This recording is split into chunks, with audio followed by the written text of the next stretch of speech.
नमस्कार विद्यार्थी मित्रांनो, तुमचं सर्वांचं स्वागत आहे. प्राध्यापक यशवंत सोलाट सर संचलित माय बोली प्रबोधिनी पुणे अंतर्गत आपण या ठिकाणी जी खाकी बॅच सुरू करणार आहोत. माय बोली प्रबोधिनी अंतर्गत लक्षात घ्या, खाकी बॅच 2.0. आता या बॅच अंतर्गत बॅचचं स्वरूप कसं असणार आहे आणि बॅचमध्ये कोणकोणत्या गोष्टी अवेलेबल असणार आहे, बॅच कधी सुरू झालेली आहे, त्याचबरोबर वेगवेगळ्या विषयांतर्गत कोणकोणते तज्ञ मार्गदर्शक तुम्हाला लाभणार आहे, या बॅचचं स्वरूप आपण या ठिकाणी बघणार आहे.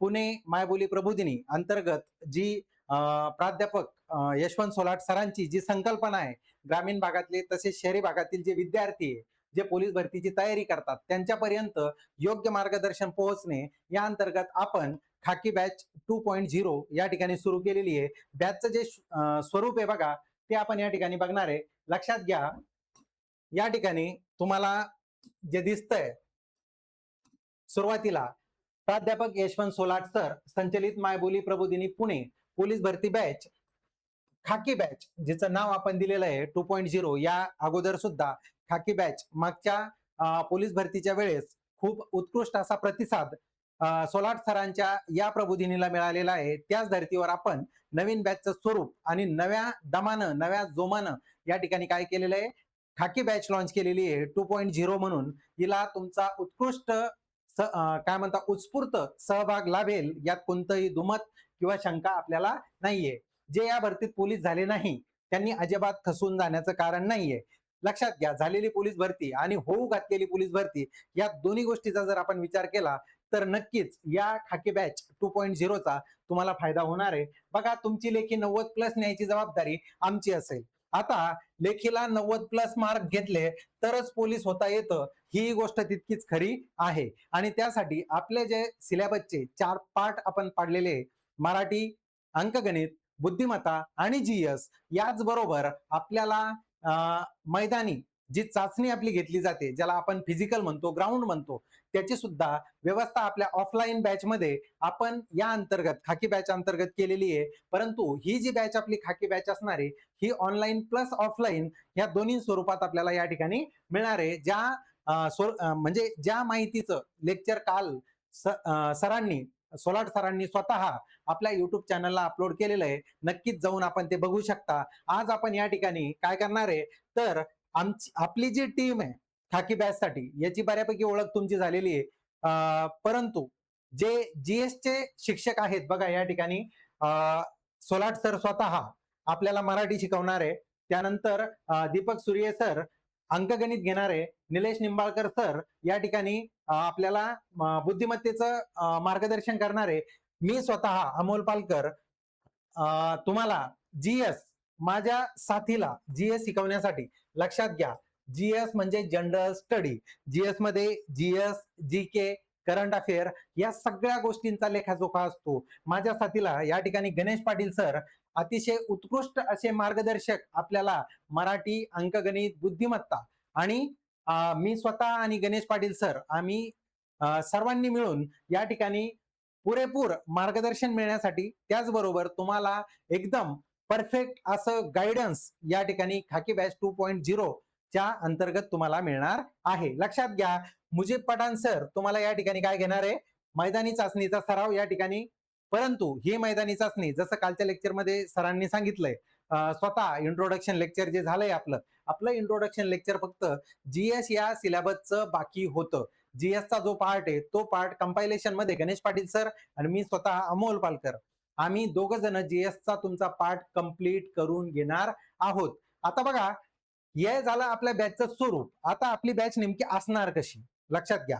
बॅच नेमकी असणार कशी, शिकवल्या काय जाणार, आपण आजच्या लेक्चरमध्ये जीएसच्या बाबतीत थोडासा जास्त विचार करू, कारण या अगोदर आपली बॅच ही 6 जूनला सुरू झालेली आहे. लक्षात घ्या, पोलीस भरतीची आपली खाकी 2.0 ही जी बॅच आहे ही 6 जूनला सुरू झालेली आहे. आपण आज जी लेक्चर घेतोय हे जीएसच्या संदर्भात असणार आहे. या अगोदर प्रश्न कसे आले, त्या प्रश्नांच्या अनुषंगाने आपण कशी तयारी करायला पाहिजे आणि आपल्या ज्ञानाचा, परीक्षेत विचारल्या जाणाऱ्या प्रश्नांचा आवाका नेमका किती असतो, याचा आपण जुन्या प्रश्नपत्रिकेच्या आधारावर काय घेणार आहे, सोक्षमोक्ष आढावा या ठिकाणी घेणार आहे. आता बघा, लक्षात घ्या, ही तर आपली बॅचची पूर्ण काय म्हणतात कॉम्प्रिहेन्सिव्ह अशी टीम आहे. त्यानंतर लक्षात घ्या आपले प्रश्न कसे असणार आहे. आपल्या प्रॉपर पीपीट्या या ठिकाणी असणार आहे. पीपीट्या तुम्हाला एकदम डिजिटल पीपीट्या मिळणार आहे. त्यामध्ये तुमचं पाठांतरावर एकदम कमांड येईल अशा प्रकारे आपली टीचिंग हसत खेळत मनोरंजनात्मक आपण या ठिकाणी करून घेणार आहे. आपल्या टीम मधले सर्व शिक्षक हे जवळपास 8 ते 10 वर्ष अनुभव असलेले शिक्षक या ठिकाणी आहेत. आता बघा आपले जी बॅच असणार आहे यामध्ये फक्त तुमचं घोकंपट्टी किंवा नुसतं पाठांतर करून घेणं हा उद्देश आपला जीएसचा असणार नाही. सामान्य ज्ञान हे तुम्हाला कसं म्हणजे पाठांतराबरोबरच ते एक आनंददायी प्रोसेस आपली झाली पाहिजे या अंतर्गत आपण सामान्य ज्ञान या ठिकाणी घेणार आहे. त्याचे काही डेमोज आपण आजच्या लेक्चरमध्ये कंटिन्युअस बघणार आहोत. लक्षात घ्या आपले लेक्चर हे कंटिन्यू असणार आहे. आपली जी बॅच आहे ती बॅच सुद्धा तुम्हाला रेग्युलर ऑनलाईन लेक्चर्स रेकॉर्डेड स्वरूपात सुद्धा असणार आहे. परंतु युट्यूबला सुद्धा तुम्हाला रेग्युलर लेक्चर या ठिकाणी मिळणार आहेत. कोणत्याही 2 लगतच्या रेखावृत्ताच्या स्थानिक वेळेत. मीरा भाईंदर 2023 ला विचारलेला प्रश्न. या ठिकाणी काही प्रश्न घेतले आपण, काही सोपे असतील काही अवघड असतील. घाबरून जाण्याचं बिलकुल कारण नाहीये. जीएस एकदम सोपं होऊन जाणार आहे. ठीक आहे. लक्षात घ्या वेळेचं गणित आव्हान 1 पेपर सोडवायचा. सगळ्यात महत्वाचं असतं वेळेचं गणित. तुम्ही वेळ किती द्यायचा त्या प्रश्नाला.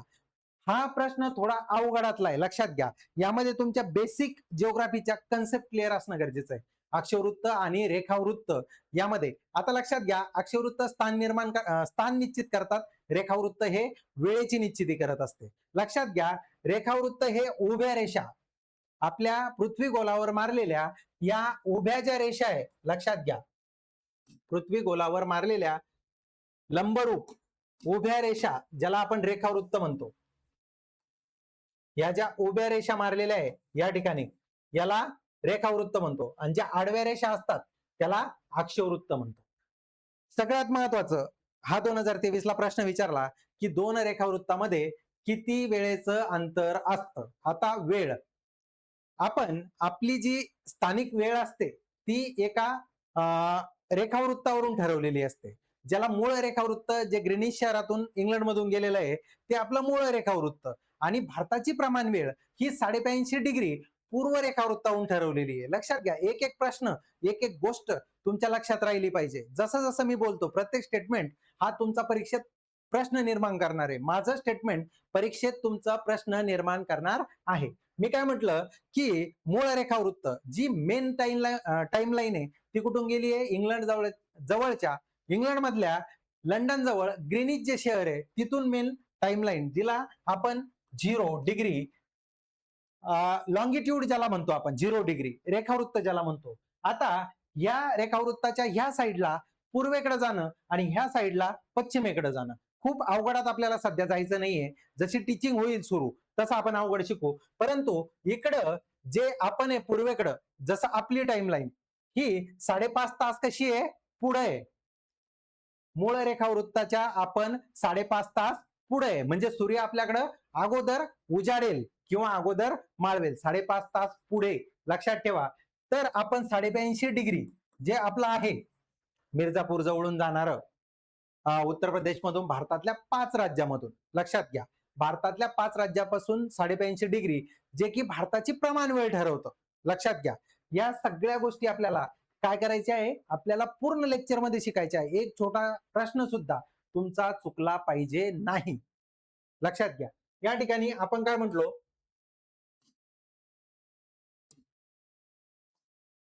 प्रश्न काय आहे पुन्हा एकदा लक्षात घ्या.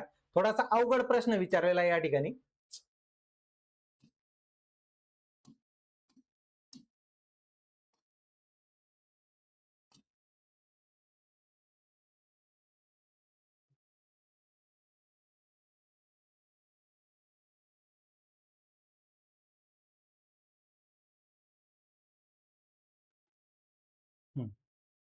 आपला प्रश्न काय होता की 2 याच्यामध्ये जे अंतर आहे ते किती मिनिटाचं असणार आहे 4 मिनिटाचा फरक त्या ठिकाणी असणार आहे. लक्षात घ्या या ठिकाणी पृथ्वीचा आकार जो आहे तो जिओइड आहे ज्याला आपण ती पूर्णपणे गोल नाहीये. दोन्ही म्हणजे ध्रुवावर थोडीशी चपटी झालेली आहे त्याला आपण जिओइड म्हणतो. परिभ्रमणाचा वेळ 24 तास आहे. आता यामध्ये 24 तासाचं म्हणजे 1440 मिनिटामध्ये भागीला 360 म्हणजे प्रत्येक याच्यात 4 मिनिटं. आपण प्रत्येक प्रश्न त्याच्या संकल्पनेसह या ठिकाणी सोडवणार आहोत. एवढं लक्षात ठेवा. पृथ्वीला 1 अंश फिरण्यासाठी 4 मिनिटांचा कालावधी लागतो. म्हणून 2 लगतच्या रेखावृत्तामध्ये नेहमी 4 मिनिटांचा फरक असतो. आता लक्षात घ्या, ही तुमची पृथ्वी, हे मूळ अक्षवृत्त ज्याला 0 डिग्री. अक्षवृत्त जे विषुववृत्त आहे ते सगळ्यात मोठं असतं लांबीला. लक्षात घ्या, या साईडला जर गेले तर 90 आणि या साईडला 90 असे टोटल 180 आणि हे जे 0 डिग्री लॅटिट्यूड प्लस 1 टोटल किती झाले 181. हे झाले तुमचे अक्षवृत्त. आता ही मूळ टाइमलाईन म्हणलं 0 डिग्री तुम्हाला सांगितलं. रेखावृत्त हे समोरून आणि मागच्या बाजूनी असे 2 मोजल्या जातात. आता ही जी मूळ अक्षवृत्त आहे ज्याला आपण विषुववृत्त म्हणतो, इक्वेटर, हे एकच असतं. सिंगल पूर्ण राऊंड ज्याला कडी म्हणतो आपण, ती पूर्ण एक असते. परंतु ही एक कडी नसून उत्तर ध्रुवापासून दक्षिण ध्रुवापर्यंत, बॅक साईडला दक्षिण ध्रुवापासून उत्तर ध्रुवापर्यंत. आता थोडस डीप जर गेलो आपण तर हे झालं मूळ. याच्या अपोजिट साईडला जे आहे अशी एकूण इकडे 179 आहे आणि याच्या इकडं 179 आहे. हे 0 आहे, परंतु याच्या अपोजिट साईडला एक 180 वाला सुद्धा आहे. म्हणजे इकडून जर तुम्ही गेले तर 179 सेपरेट आहे आणि 180 वाला भेटतं. इकडून गेले ते 179 सेपरेट आहे आणि 180 वाला भेटतं. म्हणजे 179 प्लस 0 आणि 180 असे 360 रेखावृत्त तुम्हाला दिसतात. कन्फ्यूज व्हायचं नाही. हे फक्त आपण डेमो लेक्चर मध्ये बघतोय, इंट्रोडक्शनच्या लेक्चर मध्ये बघतोय. याच्या पुढे जाऊन डिटेल संकल्पना तुमच्या क्लिअर होणार आहेत. लक्षात एकच ठेवा, या ठिकाणी रेखावृत्त 360 आहे आणि त्याचबरोबर अक्षवृत्त हे 181 आहे. एवढ्या गोष्टी लक्षात ठेवा. आता यांनी प्रश्न काय विचारला होता की 2 रेखावृत्त एका रेखावृत्तापासून दुसऱ्या रेखावृत्तापर्यंत जायला. आता हे 179 इकडं, मग लगेच 1 2 3 असे 179 आहे ना. तर या आणि या एवढ्या कालावधीत सूर्याला जर या रेखावृत्तापासून या रेखावृत्तापर्यंत जायचं असेल तर किती वेळ लागतो? तर तो वेळ किती लागतो? 4 मिनिट लागतो. एवढंच लक्षात ठेवायचंय. ठीक आहे, चला नेक्स्ट. नाशिक ग्रामीण 2023 चा प्रश्न. बाबर तराई हा भूप्रदेश कशाच्या कार्यामुळे, आता कार्य पृथ्वीच्या अंतर्गत शक्तीमुळे आणि पृथ्वीच्या बहिर्गत शक्तीमुळे काही भूरूप तयार होत असतात, ज्याला लँडफॉर्म म्हणतो आपण. लँडफॉर्म, भूरूप. इतके डिटेल मध्ये जायचं नाही, आपल्याला फक्त समजून घ्यायचं आहे. बाबर, तराई, खादर आणि भांगर. लक्षात घ्या, खादर म्हणजे नवीन गाळाचा आणि भांगर म्हणजे जुन्या गाळाचा प्रदेश. कॉमन प्रश्न आलेले पोलीस भरतीला. खादर म्हणजे नवीन गाळ, भांगर म्हणजे जुना गाळ. इतकं लक्षात ठेवा. त्यानंतर भाबर काय असतो आणि तराई काय असतं. भाबर जेव्हा पर्वत प्रदेशावरून नदी नेमकीच खाली उतरते, नदी खाली उतरते, सुरुवातीच्या याच्यामध्ये नदीचा उतार स्लोप कमी होतो, जेंटल होतो. त्याच्यामुळं काय होतं, नदी सोबत आणलेले दगड, वाळू, गोटे लगेच पर्वत पायथ्याशी सोडते. त्यामुळे त्या ठिकाणी खडबडीत प्रदेश तयार होतो, त्याला आपण भाबर म्हणतो. या भाबरच्या थोडंसं खाली उतरलो, जसं की हे बघा, पर्वत प्रदेशाहून हा जो दगडगोट्यांचा प्रदेश आहे, या दगडगोट्यांच्या प्रदेशाला आपण भाबर म्हणतो. इथून थोडासा दलदलीचा प्रदेश तयार होतो, दलदल तयार होते, याला आपण तराई म्हणतो. आता आपली कन्सेप्ट क्लिअर झाली की भाबर हा दगडवाळू गोट्यांचा प्रदेश आहे, जिथं नदी लुप्त होते आणि नदी जिथं पुन्हा दिसायला लागते तेव्हा त्याला आपण तराईचा प्रदेश म्हणतो, थोडी दलदलीचा प्रदेश म्हणतो. आता या दगडगोट्यामध्ये जेव्हा पाणी आपल्याला दिसत नाही म्हणून त्याला आपण नदी लुप्त होणे म्हणतो. तिथून पुढं छोटे मोठे दगडवाळू गोट्यामधून आणखी एकदम दलदलयुक्त भागातून पाणी पुन्हा बाहेर यायला लागतं आणि तिथे दलदल तयार होते, त्या भागाला आपण तराई म्हणतो. लक्षात ठेवा, काय म्हणतो? तराई म्हणतो. आता इथं व्याख्या दिलेली बघ, पर्वत पायथ्याशी असलेल्या खडकाळ आणि सच्छिद्र प्रदेश जेथे नदीचे पाणी जमिनीखाली लुप्त होते. काय होतं, नदी गायब झाल्याचा फील. तिथं जंगल नसतं, झाडं कमी प्रमाणात असतात, शेती केली जात नाही. परंतु तराईचा जो भाग आहे, बाबरच्या दक्षिणेकडील दलदलीचा आणि घनदाट अरण्याचा प्रदेश, जेथे लुप्त झालेला प्रवाह हा पृष्ठभागावर येतो, त्याला आपण तराईचा प्रदेश म्हणतो. त्याच्या पुढे खादर, नवीन गाळाचा, आणि त्याच्याही पुढे गेलं थोडंसं हिमालयाच्या खाली आलो तर आपण भांगर बघू शकतो. तर आपला प्रश्न काय होता, कशाच्या कार्यामुळे होतं? तर आतापर्यंत आपण काय बघितलं, नदी.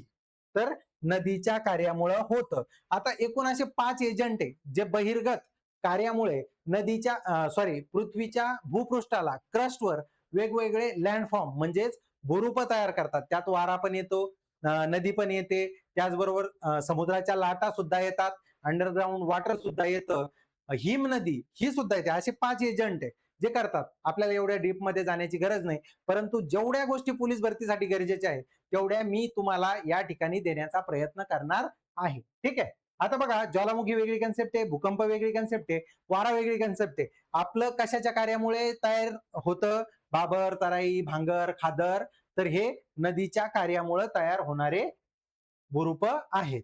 ठीक आहे. आता बघा, तक्ता नदी व्ही आकाराची, तरी एवढ्या डिटेलमध्ये जाण्याची आपल्याला गरज नाही. पण आपलं जे लेक्चर आहे ते लेक्चर असंच डिटेल असणार आहे, लक्षात घ्या. जे पोरं पोलीस भरती सोबत कंबाईन सुद्धा देतात त्यांचे सुद्धा जिओग्राफीचे, हिस्ट्रीचे, पॉलिटी, इकॉनॉमिक्स याचे प्रश्न जाणार नाही. याची शाश्वती तुम्हाला खाकी 2.0 लक्षात घ्या. ही जी खाकी 2.0 2.0 आहे यामध्ये तुम्हाला मिळणार आहे, याबद्दल कोणतंही दुमत नाही. लक्षद्वीप बेटे लक्षात घ्या. कुठे आहे लक्षद्वीप बेट? एकूण महासागर किती आहे? 5. त्यात आपल्याला लागून असलेला हिंदी महासागर. या हिंदी महासागरात भारताच्या पश्चिमेला अरबी समुद्र आणि भारताच्या द्वीपकल्पाच्या पूर्वेला बंगालचा उपसागर आहे. आता भारतातले जे समुद्रीय बेट आहे त्यामध्ये एक लक्षद्वीप आणि दुसरं अंदमान निकोबार. त्यामध्ये सगळ्यात सोपं आपलं लक्षद्वीप बेट कुठं आहे, तर ते अरबी समुद्रामध्ये, आणि जे अंदमान निकोबार बेट आहे हे बंगालच्या उपसागरामध्ये.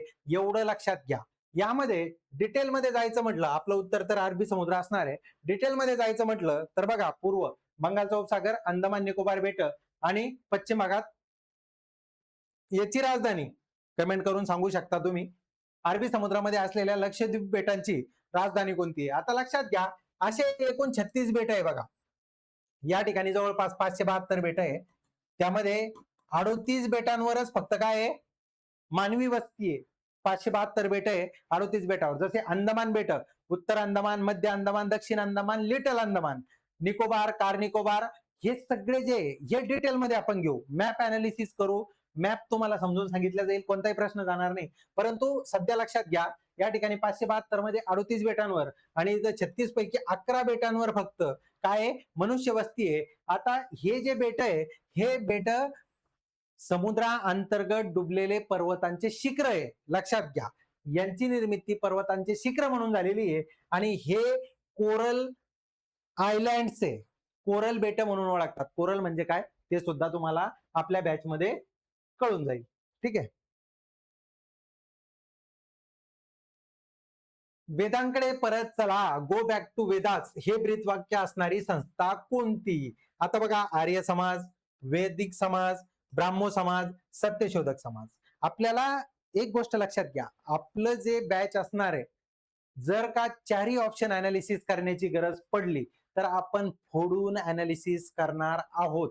आपले जे PYQ असणार आहे, लक्षात घ्या, हे PYQ आपण कसे, आर्य समाज. आपलं आताचं उत्तर जे वेदांकडे चला, एक 1875 ला मुंबईमध्ये स्थापन झालेला आर्य समाज, कोणी, स्वामी दयानंद सरस्वती यांनी, लक्षात घ्या, या ठिकाणी स्वामी दयानंद सरस्वती यांनी आर्य समाजाची स्थापना केली.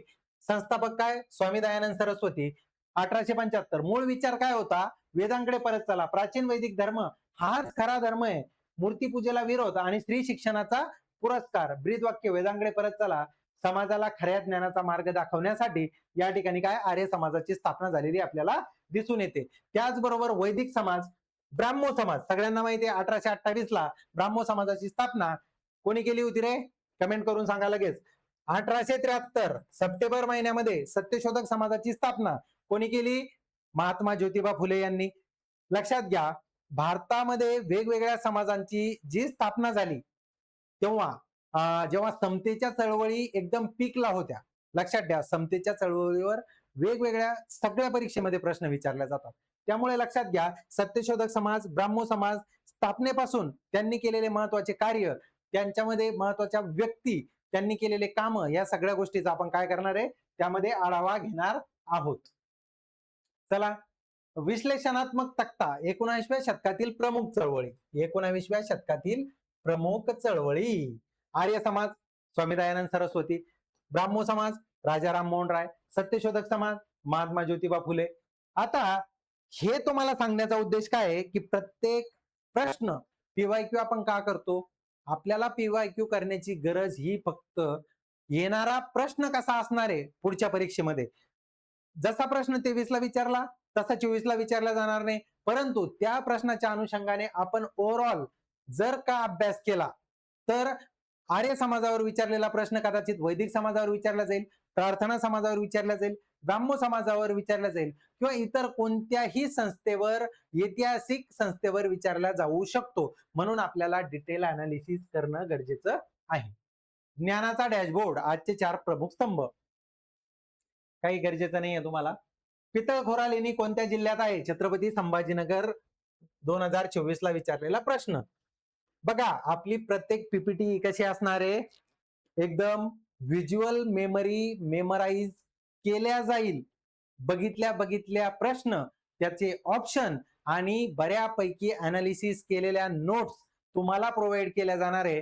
प्रत्येक स्तरावर, प्रत्येक वेळी आम्ही दोघं पण, जीएसच्या बाबतीत गणेश पाटील सर आणि मी स्वतः, तुम्हाला कोणत्याही लेवलला कोणतीही शंका, कोणतीही समस्या तुमच्या मनामध्ये जर निर्माण झाली तर नक्कीच कॉल करायचा आणि ती शंका तिथंच निरसन केल्या जाईल. आपण पीपीटीवर विशेष महत्व आणि विशेष काय म्हणतात त्याला, परिश्रम घेणार आहोत. कारण पीपीटी जेव्हा तुम्ही मला इथं बघता कॅमेऱ्यासमोर, तेव्हा तुमचं सर्वात महत्वाचं काय असतं, की समोर जे दिलेलं आहे ते व्हिज्युअल तुम्हाला कायम स्वरूपी स्मरणात राहिले पाहिजे. म्हणून आता बघा, छत्रपती संभाजीनगरमध्ये आपण या ठिकाणी पितळखोरा लेणी, ही सगळ्यात रॉक कट लेणी म्हणून सगळ्यात जुनी लेणी.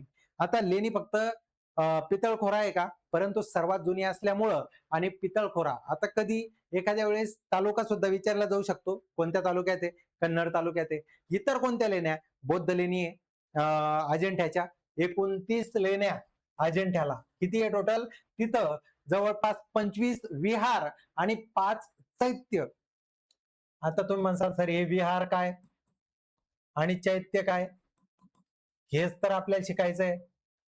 प्रत्येक संकल्पनेचा मतितार्थ आपल्या लक्षात आला पाहिजे. विहार ज्या ठिकाणी ते जाऊन आराम करायचे, किंवा चैत्य ज्या ठिकाणी प्रार्थना केल्या जायच्या, अशा सगळ्या गोष्टी आपल्याला या ठिकाणी काय करायच्या आहे, अभ्यास या बॅच मध्ये करून घ्यायचा आहे. किती लेण्या आहे? 29 लेण्या आहे.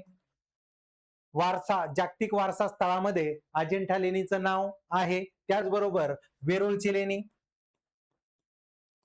एकूण लेण्या 34. त्यामध्ये काही बौद्ध लेण्या आहे, काही जैन लेण्या आहे, काही हिंदू लेण्या आहे. त्याचं डिवायडेशन सुद्धा आपल्याला बघायचंय. लक्षात घ्या, पितळखोरा लेणी भारतातील सर्वात प्राचीन रॉक कट लेण्यापैकी एक आहे. आता नाशिकमध्ये काही वेगळ्या लेण्या आहे, पुण्यात कारले भाजे या लेण्या आहे, लातूरमध्ये औसा खरोसा. तुमचं तोंडपाठ होईल. आपण अशा संकल्पना क्लिअर करून घेणार आहे आणि काही माइंड मॅप, जे जिओग्राफिकल मेमरी तुमची डेव्हलप करल, असे माइंड मॅप आपण तुम्हाला देणार आहोत. ठीक आहे. नेक्स्ट बघा, पोलीस भरती स्पेशल खाकी 2.0 जी आहे बॅच 2.0, पोलीस भरतीसाठी लागणारे सर्व विषय आता एकाच ठिकाणी. दर्जेदार मार्गदर्शन, तेही कमी फी मध्ये. 6 जूनला सुरू झालेली batch. Online plus offline. Offline कुठे आहे? मायबोली प्रबोधिनी, जोंधळे चौक, कुमटेकर रोड, सदाशिवपेठ, पुणे. मायबोली प्रबोधिनीचं ऍप डाउनलोड करा आणि आपली बॅच नक्की घ्या.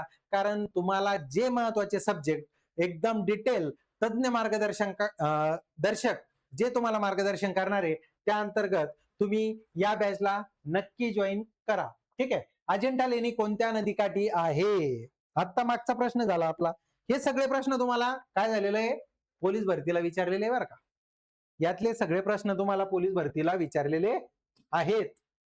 असा कोणताही प्रश्न नाही यामध्ये की जो तुम्हाला पोलीस भरतीला विचारलेला नाही. या ठिकाणी कोणत्या नदीकाठी? वाघूर नदीकाठी. आता ही जी वाघूर नदी आहे, ही नदी आपल्या गोदावरीची उपनदी आहे, लक्षात घ्या. आता वाघोर नदीकाठी अजिंठा लेणी, पूर्णा, शिवना, दुधना. आता ह्या ज्या नद्या आहे, इतर नद्या, आपलं उत्तर झालंय कोणतं? वाघोर. परंतु यांचं काय वैशिष्ट्य आहे हे आपल्याला या बॅच मध्ये शिकायचं. हे चारही ऑप्शन आपल्याला या ठिकाणी काय करायचे? अनालाइज करायचे. आणि हे अनालाइज केल्याच्या नंतर मला सांगा, महाराष्ट्रातल्या प्रमुख नद्या, त्यांच्या उपनद्या, त्यांच्या सहाय्यक नद्या, नाले, ओढे त्यांनी मिळून बनलेला कॅचमेंट एरिया, जी नदीची जल निस्तारण क्षेत्र असतं ते पूर्ण क्षेत्र, त्यांचं पर्सेंटेज, कोणत्या कोणत्या जिल्ह्याला फायदा होतो, नदीकाठचे शहर कोणते, कोणती नदी कोणत्या साईडला येऊन मिळते, या सगळ्या गोष्टीचा डिटेल अभ्यास आपण ह्या बॅच मध्ये करून घेणार आहोत. म्हणजे तुमचा एकही प्रश्न जाणार नाही. वाघोर नदीचा प्रवाह आणि अजिंठा, वाघोर नदी, अजिंठा लेणी बघा, मेमराईज होईल, व्हिज्युअल मेमरी क्रिएट होईल. लगेच तुमच्या लक्षात आलं पाहिजे. इथं तुम्हाला धबधबा दिसून येतो. जर तुम्ही अजिंठ्याला गेले तर ही वाघोर नदी तुम्ही कधीच आता विसरणार नाही. अशा पीपीटी आपण या ठिकाणी बनवणार आहे. लक्षात घ्या, ही पीपीटी, अशीच पीपीटी तुम्हाला शेवटच्या लेक्चर पर्यंत दिसून या ठिकाणी येणार आहे. ठीक आहे. भारत बांगलादेशमध्ये कोणत्या नदीचं पाणी वाटपाबद्दल मतभेद आहे? आता भारत आणि बांगलादेश, आतापर्यंत आपण काय बघितलंय? भारत पाकिस्तान. पण हा प्रश्न जालना पोलीसला भारत बांगलादेश बद्दल विचारला. आता भारत आणि बांगलादेश यांच्यामध्ये आपण कोणकोणत्या नद्या पाणी वाटपात म्हणजे वाद होऊ शकतो? लगेच आपल्या डोक्यात आलं पाहिजे की बाबा ब्रह्मपुत्र एक नदी आहे, त्याच्यानंतर तिस्ता नावाची एक नदी आहे, त्याच्यानंतर महत्वाची गंगा, या 3 नद्या आहेत. आता याच्यामध्ये लक्षात घ्या ऑप्शन कसे इलिमिनेट होतात. आता छोट्या छोट्या ट्रिक तुम्हाला हळूहळू मिळत जातील. कावेरी, काही संबंध आहे का रे? नाही. कावेरी नदी दक्षिण भारतातून वाहते, उगम पश्चिमेकडे होतो, पश्चिम घाटात, आणि जाऊन कुठे मिळते? बंगालच्या उपसागराला जाऊन मिळते. ऑप्शन इलिमिनेट होऊन जातो. सतलज नदी बघा, सतलज नदी कुठे आहे? सतलज नदी उत्तर भारतामध्ये, उगम कुठे होतो? तिबेटमध्ये, मानसरोवराच्या बाजूला राकस सरोवर आहे, त्याच्या दक्षिणेला सतलज नदीचा उगम होतो. सिपकीला खिंडीतून, लक्षात घ्या, सिपकीला खिंडीतून कशात प्रवेश होतो? भारतात प्रवेश होतो. भारतात पंजाब हरियाणा मधून वाहत जाऊन, हिमाचल प्रदेश, पंजाब हरियाणा मधून वाहत जाऊन कुठे जाते? पाकिस्तानमध्ये जाते. बांगलादेशचा काही संबंध आहे? इलिमिनेट होते. कशाची उपनदी आहे? सिंधूची उपनदी आहे. त्यानंतर कोशी, या नदीचा काही संबंध आहे का? नाही. बांगलादेशमध्ये वाहत जात नाही, त्यामुळं इलिमिनेट हा सुद्धा होतो ऑप्शन. राहिली गंगा. आता लक्षात घ्या, ही जी गंगा नदी आहे, बरेचसे धरण आहे, फराक्का सारखे असे बऱ्याचशा धरणावरून बांगलादेशचा आणि भारताचा पाणी वाटपातून वाद आहे. परंतु आपल्याला इतक्या डीप मध्ये जाण्याची इथे गरज पडली का? नाही. कारण या इतर नद्या ज्या आहे त्या बांगलादेशमध्ये जातच नाही, पाणी वाद होण्याची काही गरज नाही. इथं जर ब्रह्मपुत्र असतं तर थोडं कन्फ्युजन झालं असतं, तिस्ता असतं तर कन्फ्युजन झालं असतं, परंतु इथं सरळ सरळ प्रश्न विचारलेला होता. आता प्रश्न उद्या असा विचारला जाऊ शकतो की गंगा नदीला कोणत्या नावाने बांगलादेशमध्ये ओळखलं जातं? तर लक्षात ठेवा, पद्मा नावाने ओळखलं जातं. कोणत्या? पद्मा. आणि जर विचारलं ब्रह्मपुत्रेला तर जमुना. कोणत्या नावाने ओळखलं जातं? जमुना. ह्या दोन्ही नद्या ज्या ठिकाणी एकत्र येतात आणि संयुक्त प्रवाह सुरू होतो, या संयुक्त प्रवाहाला मेघना म्हणतात. काय म्हणतात? मेघना. लक्षात ठेवा, हे तुम्हाला खूप फायद्याचं असणार आहे. ठीक आहे. गंगा नदी आणि आंतरराष्ट्रीय पाणी वाटप. लक्षात ठेवा, या गंगा नदीच्या बाबतीत सामायिक प्रवाह आणि पाणी वाटप मतभेद हा बांगलादेशच्या बॉर्डरवर आपला त्या ठिकाणी पश्चिम बंगाल आणि बांगलादेश याच्या बॉर्डरवर आपल्याला बघायला मिळतो. छत्रपती शिवाजी महाराज यांचा राज्याभिषेक कोणत्या वर्षी झाला? 6 जून. छत्रपती शिवाजी महाराजांचा राज्याभिषेक आणि आजची तारीख, यामध्ये आपण जे लेक्चर घेतोय हे लेक्चर कदाचित कालच होणार होतं 6 जूनला. लक्षात घ्या, या ठिकाणी राज्याभिषेक जो आहे तो 1674 ला, सुवर्णक्षण 1674. आता इथं काय दिलंय? 1645 स्वराज्याची शपथ, 59 ला अफजल खानाचा वध, 66 ला आग्र्याहून सुटका आणि 74 ला राज्याभिषेक. एवढ्या गोष्टी फक्त लक्षात असू द्या. ठीक आहे. प्रसिद्ध मोनालिसा ही चित्रकृती कोणाची आहे? मोनालिसा जगातलं सुप्रसिद्ध असं काढलेलं चित्र मोनालिसा कोणाची चित्रकृती आहे? William Shakespeare, Leonardo da Vinci, Bernard Shaw, Pablo Picasso. Picasso पण खूप मोठा पेंटर आहे बरं का, लक्षात ठेवा. परंतु ही कलाकृती कोणाची आहे रे? Leonardo da Vinci. 1909 मध्ये सेवा सदन या संस्थेची स्थापना कोणी केली? चला, या प्रश्नाचं उत्तर जे आहे हे तुम्ही मला देणार आहात. सेवा सदनची स्थापना बघा, ऑप्शन काय काय? न्यायमूर्ती रानडे, गोपाळकृष्ण गोखले, रमाबाई रानडे आणि एम जोशी, एम जोशी. लक्षात घ्या, 1909 ला रमाबाई रानडे स्त्री सक्षमीकरण. उत्तर जरी रमाबाई रानडे असलं, कमेंट करून सांगा तरी पण. महिलांचे शिक्षण, वैद्यकीय प्रशिक्षण आणि सामाजिक सक्षमीकरण. बघा, जेवढे मोठे समाज सुधारक झालेले आतापर्यंत आपल्या महाराष्ट्रामध्ये, या सगळ्या समाज सुधारकांचं जे मेजर काम आहे, कमीत कमी तेवढं आपल्याला लक्षात ठेवायचं आहे. तेवढं पाठांतर करणं गरजेचं आहे. बाकीच्या गोष्टी ज्या आहे, जिओग्राफीच्या बाबतीत असेल, हिस्ट्रीच्या बाबतीत असेल, जो रेषाखंड, कालखंड म्हणून आपण रेषाखंड मांडतो, त्याच्याबद्दल आपल्याला ट्रिक्स बनवायचे आहे, एक माइंड मॅप करायचा आहे. परंतु अशा गोष्टी आपल्याला काय करावं लागणार आहे? पाठच करावं लागणार आहे. द्वीपकल्प या शब्दाचा अर्थ काय? द्वीपकल्प, पेनान्सुला. पेनान्सुला माहिती आहे? भारतीय द्वीपकल्प. असा भारताचा जो खालचा भाग आहे हा,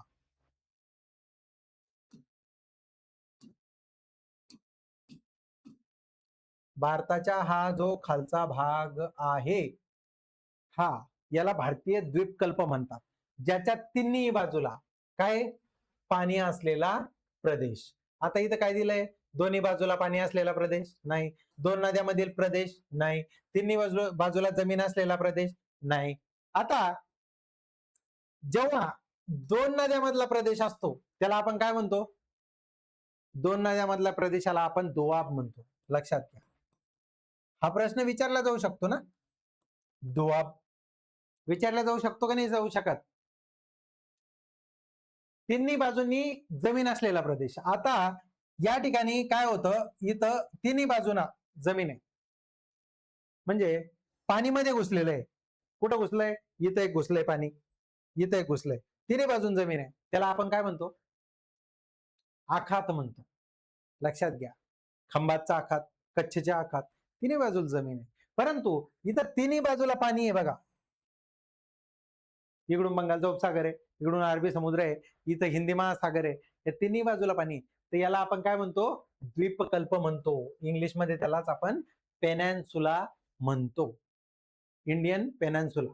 ठीक आहे. भारताचे फिजिकली 5 भागामध्ये विभागणी करतो आपण. लक्षात घ्या, भारताचा भूगोल शिकत असताना फिजिकल पार्ट ऑफ इंडिया म्हणजे जे भारताचे 5 भागामध्ये विभागणी आपण करतो, त्यामध्ये उत्तर भारतीय पर्वतीय प्रदेश सगळ्यात पहिला पार्ट जो येतो तो उत्तर भारतीय पर्वतीय प्रदेश हा येतो. त्यानंतर 2 नंबरला येतो उत्तर भारतीय मैदानी प्रदेश. हा जो भाग आहे हा उत्तर भारतीय मैदानी प्रदेश म्हणून येतो. त्यानंतर येतो तो द्वीपकल्पीय भारत मधला भाग, ज्याला आपण पेनिन्सुलर इंडिया म्हणतो. त्यानंतर चौथा भाग येतो तो म्हणजे किनारी मैदानी प्रदेश, पूर्व किनारी, पश्चिम किनारी मैदानी प्रदेश, आणि त्यासोबत पश्चिम घाट, पूर्व घाट.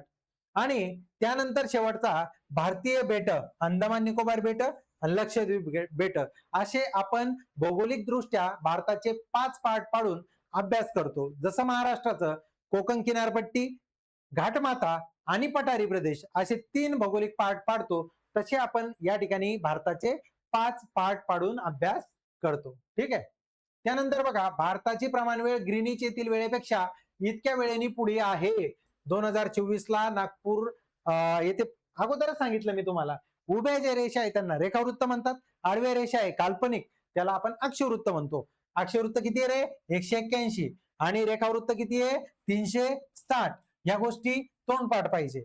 म्हणजे उत्तरेकडं विषुववृत्ताच्या वरती 90, विषुववृत्ताच्या खाली 90, अशी 180 आणि स्वतः एक विषुववृत्त 181. आता विषुववृत्त एकच का?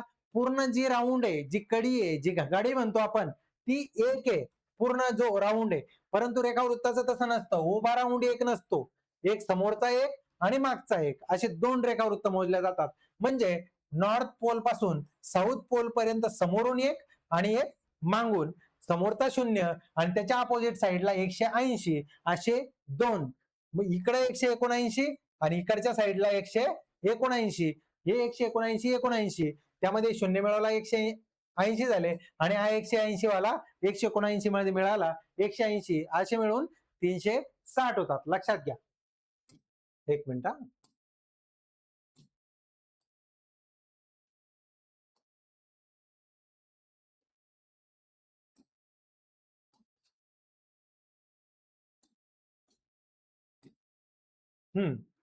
0 अंश 82 डिग्री. आता तुम्हाला सांगितलं एका रेखावृत्तामध्ये किती मिनिटाचं अंतर असतं रे? 4 मिनिटं. आता ही 82 अंश ईस्ट आहे बघा, लक्षात घ्या. आता एक याला जे इंडियन स्टँडर्ड टाइम, तुम्ही काय म्हणतात त्याला, क्रिकेट बघता सगळे. क्रिकेटमध्ये 2 प्रकारे, भारताच्या बाहेर जर मॅचेस असतील तर 2 प्रकारे, एक जीएमटी असतं, याला ग्रीनिच मीन टाइम, मूळ रेखावृत्तावरून याच्यावरून काढलेला टाइम असतो, आणि एक असतं आयएसटी, इंडियन स्टँडर्ड टाइम. हा असतो आपल्या 82 डिग्री रेखावृत्तावरून काढलेला.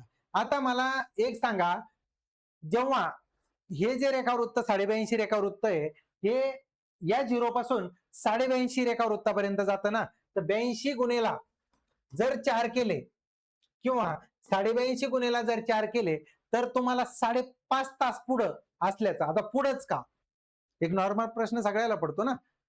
जेव्हा तुम्ही या रेखावृत्ताच्या पूर्वेकडे जाता तर टाइम हा पुढे जातो, आणि जर या रेखावृत्ताच्या इकडे जात तर टाइम हा मागे जातो. म्हणजे याच्या बॅक साईडला जे 180 डिग्री रेखावृत्त आहे, 180 डिग्री, याच्या बॅक साईडला जसं मी तुम्हाला सांगितलं, त्याला जर तुम्ही पूर्वेकडून जाऊन ओलांडलं तर एक दिवस मागे जाता, आणि जर पुढे जाता आणि जर पश्चिमेकडून जाऊन ओलांडलं, जर पश्चिमेकडून असं फिरत गेले पृथ्वीच्या बॅक साईडनं पश्चिमेकडून जाऊन, तर तुम्हाला या रेखावृत्ताला ओलांडण्याच्या नंतर एक दिवस पुढे पकडावा लागतो, आणि जर या साईडला जर जाता जाता जर तुम्ही तिकडे गेले तर एक दिवस माग पकडावा लागतो. डिटेलमध्ये याच्यावर आपण एक लेक्चर घेऊ, असं तुम्हाला सांगून कळणार नाही. परंतु एवढं लक्षात ठेवा की मूळ रेखावृत्त आणि 82 रेखावृत्त यांचा जर विचार केला तर आपला टाइम झोन आयएसटी हा 5.5 तास पुढे आहे. लक्षात घ्या, किती तास पुढे आहे? 5.5 तास पुढे आहे. क्षेत्रफळानुसार हे भारतात सर्वात लहान राज्य आहे. कोणतं राज्य आहे रे सर्वात लहान? गोवा. आणि सर्वात कमी लोकसंख्या असलेलं राज्य, सर्वात कमी लोकसंख्या असलेला केंद्रशासित प्रदेश, सर्वात जास्त लोकसंख्या असलेला केंद्रशासित प्रदेश, सर्वात जास्त क्षेत्रफळ असलेलं केंद्रशासित प्रदेश, सर्वात कमी घनता असलेला केंद्रशासित प्रदेश. घनता, क्षेत्रफळ, साक्षरता, त्याचबरोबर या ठिकाणी काय दिलंय? लोकसंख्या. क्षेत्रफळ, घनता, साक्षरता, लोकसंख्या, यात केंद्रशासित प्रदेश असेल, राज्य असेल, या सगळ्या गोष्टीचा आपल्याला काय करायचं आहे? कमीत कमी 5 असेंडिंग डिसेंडिंग स्टेटचा अभ्यास करून घ्यायचा आहे. 4 ते 5 याचा, एक मिनिट,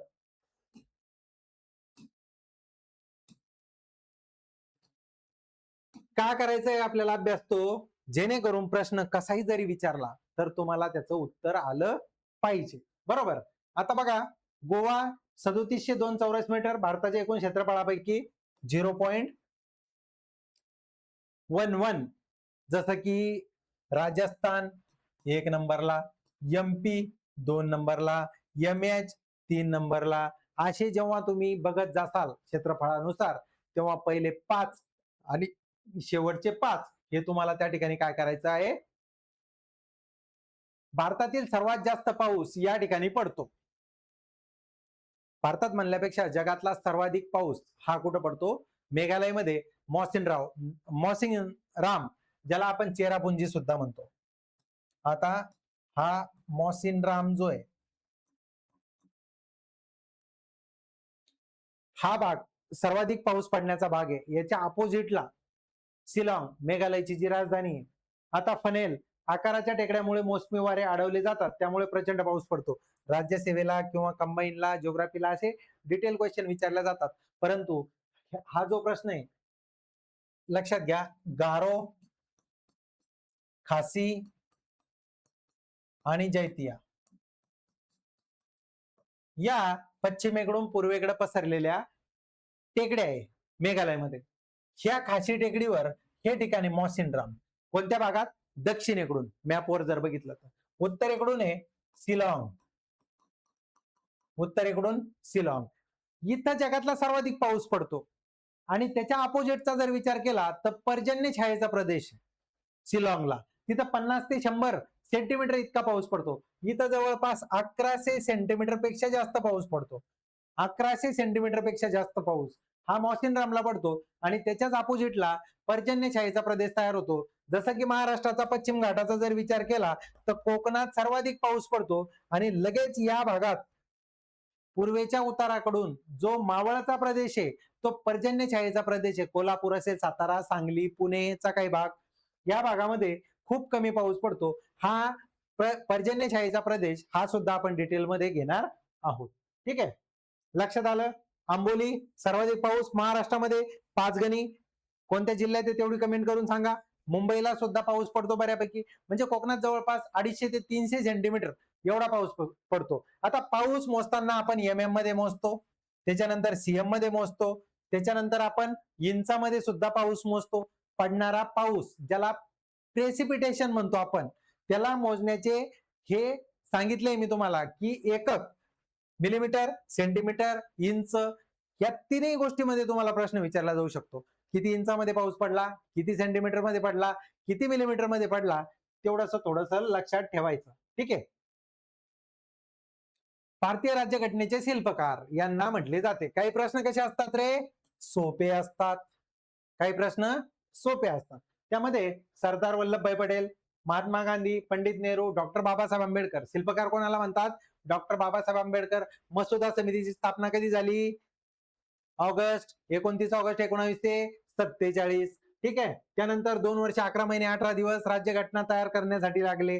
26 नोव्हेंबर 1949 राज्यघटना स्वीकृत केली. 26 जानेवारी 1950 ला राज्यघटना अंमलात आली. या सगळ्या गोष्टी आपण या ठिकाणी बघणार आहे. भारतीय राज्यघटनेचा कायदा थोडस डॉक्टर बाबासाहेब. ठीक आहे. जन आंदोलने आणि नेतृत्व, बारडोली ते सातारा, आधुनिक भारताचा इतिहास, ब्रिटिश सत्तेविरोधात 2 वेगवेगळ्या. बस एक मिनिट, पर्याय व्यवस्था. बारडोली सत्याग्रह कोणाच्या नेतृत्वाखाली झाला? फेब्रुवारी 19 ते 28 ला बारडोली गुजरातमध्ये शेतकऱ्यांवर कर बळजबरी 22% लादला गेला.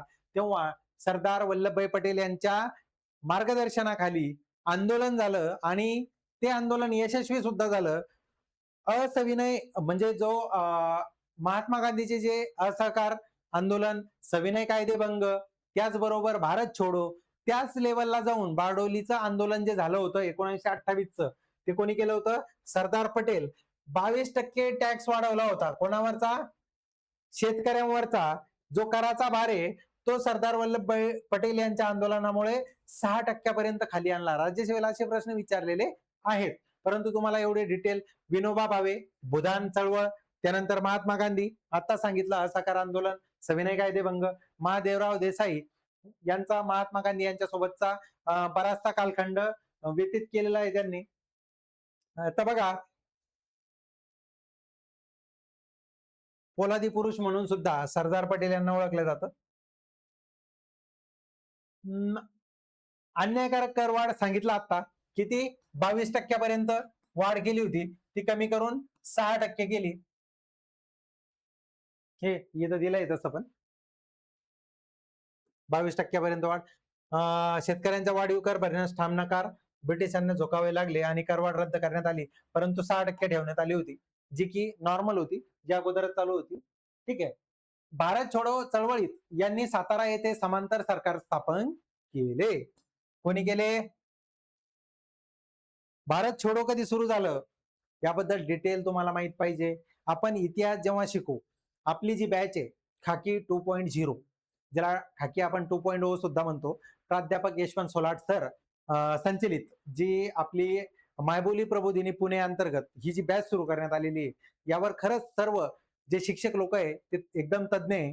लक्षात घ्या, यामध्ये स्वतः सोलाट सर आपल्याला मराठी शिकवणार आहे. त्यानंतर Surya sir, Nimbalkar sir, Ganesh Patil sir, मी स्वतः यांनी विशेष मेहनत या बॅचसाठी घेतलेली आहे. त्यामुळे सगळ्यांना माझं असं म्हणणं आहे की सर्वांनी अगोदर लेक्चर्स बघावे युट्यूबला जाऊन. त्यांनी स्वतः निर्णय घ्यावा, नाहीतर महाराष्ट्रामध्ये बऱ्याच ठिकाणी बरेचसे क्लासेस आहे, तुम्ही त्यांनाही जॉईन करू शकता. परंतु आपल्या क्लासचं वैशिष्ट्य म्हणजे आपण सर्व गोष्टी एकाच ठिकाणी उत्कृष्टरित्या योग्य मार्गदर्शन आणि तज्ज्ञ मार्गदर्शकाकडून प्रत्यक्ष अनुभव ज्यांनी घेतलेला आहे, प्रत्यक्ष अनुभूती ज्यांनी घेतलेली आहे, त्यांच्या मार्फत ही बॅच सुरू करण्यात आलेली आहे. लक्षात घ्या, आजचं आपलं जे इंट्रोडक्शनचं लेक्चर 1 आहे, या लेक्चरमध्ये ज्या काही गोष्टी आपण घेतल्या ह्या एकदम बेसिक गोष्टी आपण या ठिकाणी घेतलेल्या आहे. माझा संपूर्ण सरळ सेवेमधला अनुभव, त्याचबरोबर राज्यसेवा, मी जवळपास MPSCचे 8 इंटरव्ह्यू या ठिकाणी दिलेले आहे. या सगळ्या इंटरव्ह्यूचा फायदा आणि सरळ सेवेला मी मागच्या 8 वर्षापासून जे शिकवतोय त्या सगळ्या गोष्टींचा फायदा या ठिकाणी नक्कीच तुम्हाला होणार आहे. त्यामुळं एक गोष्ट कायम लक्षात ठेवा की ही जी आजच्या लेक्चर मधली क्वालिटी आहे ही कायम तुम्हाला शेवटच्या लेक्चर पर्यंत दिसून येणार आहे. पीपीटी उत्कृष्ट दर्जाची, नोट्स सुद्धा उत्कृष्ट दर्जाच्या, आणि शिक्षक स्वतः प्रत्येक गोष्टीचा शहानिशा करून जुने क्वेश्चन पेपर 100% चाळणी करून सुद्धा तुम्हाला जे गरजेचं आहे तेवढ्याच गोष्टी या ठिकाणी आपल्या या बॅच अंतर्गत प्रोव्हाइड केल्या जाणार आहे. ठीक आहे. समांतर सरकारची रचना, पत्री सरकार, न्यायदान मंडळे, तुफान सेना, समाज सुधारणा, बारडोली सत्याग्रह, त्यानंतर सातारा प्रति सरकार, या सगळ्या गोष्टी तुम्हाला शेअर केल्या जातील. या तशाही तुम्ही नोट्स करून घेतल्या तरी तुम्हाला फायदा होणार आहे. निषेध ते स्वराज्य, चळवळीची उत्क्रांती, एकदम डिटेलमध्ये बघा. आपण प्राध्यापक यशवंत सोलाट सर संचलित मायबोली प्रबोधिनी पुणे अंतर्गत पुन्हा एकदा तुम्हाला सांगतो की आपली जी ही बॅच आहे बघा, मायबोली प्रबोधिनी अंतर्गत खाकी, ही जे लोक अगोदर पोलीस होऊ शकले नाही त्यांच्यासाठी आपण विशेष बॅच सुरू केलेली आहे. लक्षात घ्या, या बॅचचं वैशिष्ट्य तुम्हाला मी अगोदर सांगल्याप्रमाणे सर्व शिक्षक हे तज्ज्ञ मार्गदर्शक म्हणून यांनी 8-8, 10-10 वर्ष टीचिंग केलेली आहे. तुम्हाला या बॅचला पुण्यामध्ये गांजवे चौकामध्ये मायबोली प्रबोधिनीला ऑफलाईन बॅच सुद्धा करता जाणार आहे. त्याचबरोबर ऑनलाईन सुद्धा मायबोली प्रबोधिनीचं ऍप्लिकेशन डाउनलोड करून तुम्ही ती बॅच त्या ठिकाणी परचेस करू शकता. लक्षात घ्या. अशा प्रकारे आजचं जे आपलं लेक्चर होतं हे इंट्रोडक्शनचं लेक्चर होतं. माझं नाव अमोल पालकर, कर निर्धारण प्रशासकीय अधिकारी म्हणून मी काम केलेलं आहे. आता सध्या ग्राम महसूल अधिकारी म्हणून काम बघतोय. जसं आहे आपले गणेश पाटील सर, उद्या त्यांचं लेक्चर अपलोड होऊन जाईल. त्या लेक्चरमध्ये सुद्धा आम्ही दोघांनी स्वतः जीएसची 50-50% जिम्मेदारी घेऊन तुम्हाला योग्य वेळेत योग्य मार्गदर्शन मिळावं म्हणून आपण या ठिकाणी मेहनत घेणार आहोत. गणेश पाटील सरांचं लेक्चर लवकरच तुम्हाला या ठिकाणी अवेलेबल होणार आहे. माझं इंट्रोडक्शनचं लेक्चर जर नक्की तुम्हाला आवडलं असेल किंवा यात काही इम्प्रूव्हमेंट असेल तसेही कमेंट करू शकता. परंतु आवडला असेल तर नक्की मायबोली प्रबोधिनीच्या ऍप्लिकेशनला भेट द्या, बॅच परचेस करा, तुम्हाला नक्की फायदा होणार आहे. चला भेटू नेक्स्ट लेक्चरमध्ये. तोपर्यंत सर्वांना ऑल द बेस्ट. धन्यवाद.